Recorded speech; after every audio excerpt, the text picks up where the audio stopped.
தற்போதைய செய்தி ஒன்றை பார்க்கிறோம். கிருஷ்ணகிரி பள்ளியை நிர்வகிக்க சிறப்பு அதிகாரி நியமிக்கப்பட உள்ளதாக தகவல் வெளியாகி இருக்கிறது. போலி என்சிசி முகாம் நடத்தப்பட்ட கிருஷ்ணகிரி பள்ளியை நிர்வகிக்க சிறப்பு அதிகாரியை நியமிக்க பரிந்துரை செய்யப்பட்டிருக்கிறது. சென்னை உயர்நீதிமன்றத்தில் கிருஷ்ணகிரி மாவட்ட கல்வி அதிகாரி அறிக்கை தாக்கல் செய்திருக்கிறார். அந்த அறிக்கையில் இடம்பெற்றிருக்கிறது.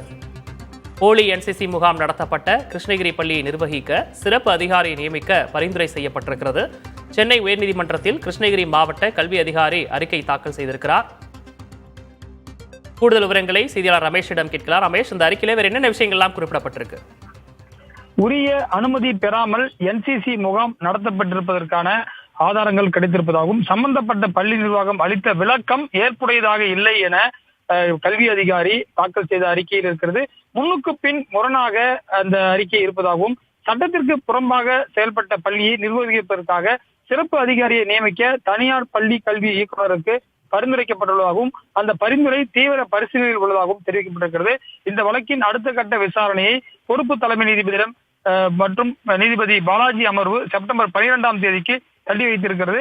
இந்த விசாரணை இன்றைக்கு வழக்கு விசாரணை சென்னை உயர்நீதிமன்றத்தில் வந்தபோது இந்த தகவல் என்பது வெளியாகிறது. ஏற்கனவே தமிழக அரசுடைய சமூக நலத்துறை செயலாளர் சார்பில் அமைக்கப்பட்ட பன்னோக்கு சிறப்பு குழுவின் தலைமை ஐஏஎஸ் அதிகாரி ஜெயஸ்ரீ முரளிதரன் சார்பில் அறிக்கை இந்த தாக்கல் செய்யப்பட்டது. அது மட்டும் இல்லாமல் சிறப்பு குழு சம்பந்தப்பட்ட பள்ளிக்கு சென்று பாதிக்கப்பட்ட மாணவிகள் மற்றும் பெற்றோர்கள் ஆசிரியர்களுக்கு உளவியல் ஆலோசனை வழங்கியதாகவும் பாதிப்பிலிருந்து விரைந்து மீண்டு வர அனைத்து நடவடிக்கைகளும் எடுக்கப்பட்டிருப்பதாகவும் அந்த அறிக்கையில் தெரிவிக்கப்பட்டிருக்கிறது. சிறப்பு குழுக்கள் போலி என்சிசி முகாம் நடத்தப்பட்டதாக கூறப்படும் மற்ற பள்ளிகளுக்கும் சென்று உளவியல் ஆலோசனைகளை வழங்கியதாகவும் போக்சோ புகார்களை எப்படி வழங்குவது, ஆசிரியர்கள் எப்படி கையாள்வது உள்ளிட்ட ஆலோசனைகளையும் விழிப்புணர்வுகளையும் வழங்கி சுட்டிக்காட்டப்பட்டுள்ளதாகவும் தெரிவிக்கப்பட்டிருக்கிறது. இதுதான் இன்றைக்கு சென்னை உயர்நீதிமன்றத்தில் நடைபெற்ற விஷயமாக இருக்கிறது. கிருஷ்ணகிரி தனியார் பள்ளியில போலி என்சிசி முகாம் நடத்தப்பட்டதுல பெரிய பிரச்சனையானது.